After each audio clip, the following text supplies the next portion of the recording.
Good evening. My name is Daniela Montanino, and I will be talking about elderly abuse and neglect in nursing homes in the United States.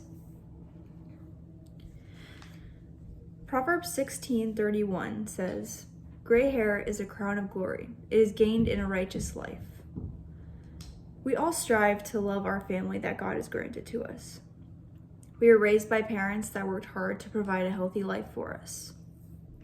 Our parents were there for us from preschool to kindergarten to high school and then to college. They taught us how to read and how to wash the dishes. They showed us the best products to buy at the grocery store and which ones to avoid. They taught us how to ride a bike and then later how to drive. They took care of us when we were sick and held our hands when we were scared. They supported us every step of the way. Every time we looked over our shoulder, they were there. But as we grow up, we forget that they are getting older. As we get older, we move on with our lives. We all get busy with jobs and kids, hobbies, and extracurricular activities. Our parents have become grandparents and even great-grandparents, and at some point, they get too old to live alone. Maybe they have health issues or disabilities, and they need extra care and support. Many of us cannot afford to take on another mouth to feed or have room for another body in the house. Or maybe we just don't know how to take care of an aging person. So we register our parents at a nursing home. Nursing homes are advertised to be able to take care of elderly residents, regardless of their needs. We visit our parents at their new permanent home, and so far, everything seems great. They're being fed and looked after, they're getting their medications on time. But after a few months of visiting, we start to realize that our parents don't seem as happy. They seem lonely and bitter even. Obviously, this causes some alarm. Our parents are complaining that the staff doesn't care and that the staff is rude and neglectful. Other residents have complained that the staff is absent most of the time or the residents receive no help when they need it. This problem is not isolated. This problem happens all over the United States. Each year, hundreds of thousands of elders are victims of abuse, neglect, and exploitation in the United States nursing homes. The statistics below provide a glimpse into the magnitude of this problem.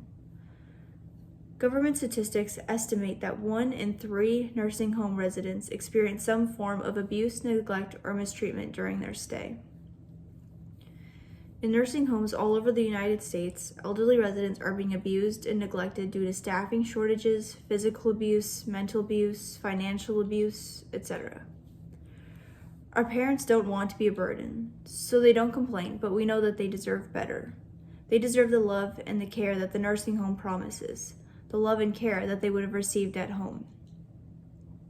This campaign is meant to push the reform that these nursing homes so desperately need. This campaign puts the blame in the hands of the caregivers and makes them responsible for the neglected abuse that occurs on their premises. As the sons and daughters of these nursing home residents, we need to speak up for our parents and ensure that they are cared for the way they deserve to be cared for. Our plan to put an end to elderly abuse and neglect in nursing homes begins with us, the sons and daughters of these residents. We need to first and foremost make sure that our parents are open and honest about the care they're receiving. If it is not up to their standards, then that is where we begin. We also need to make sure that our parents are not being isolated, that they are engaged with other residents and their communities. At times, the nursing home may need volunteers, and as family members of the residents, it is our responsibility to do our part. We can volunteer when we have spare time to help support the nursing homes when they're experiencing staffing shortages. The more people around who help, the more care is being given to the parents who took care of us every day of our adolescent lives. Our parents loved us our whole lives, so why don't we all join together and do our part and show them the love for the rest of theirs?